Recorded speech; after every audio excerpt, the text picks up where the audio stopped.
তথ্য সম্প্রচার উপদেষ্টা মোহাম্মদ মাহফুজ আলম এবং স্থানীয় সরকার, পল্লী উন্নয়ন, সমবায় মন্ত্রণালয় এবং যুব ক্রীড়া মন্ত্রণালয়ের উপদেষ্টা আসিফ মাহমুদ সজীব ভুইয়া আজ বিকেল 5টা নাগাদ প্রধান উপদেষ্টা প্রফেসর মোহাম্মদ ইউনূসের কাছে তাদের পদত্যাগপত্র জমা দিয়েছেন। উপদেষ্টারা রাষ্ট্রীয় অতিথি ভবন যমুনায় উপস্থিত হয়ে পদত্যাগপত্র জমা দিলে প্রধান উপদেষ্টা তা গ্রহণ করেন।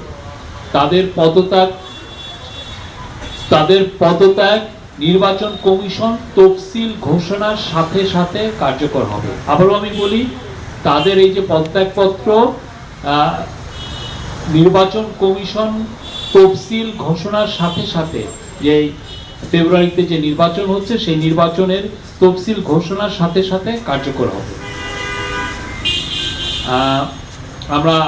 আপনারা হয়তো জেনেছেন যে এটা কালকেই সম্ভবত তফসিল ঘোষণা হচ্ছে।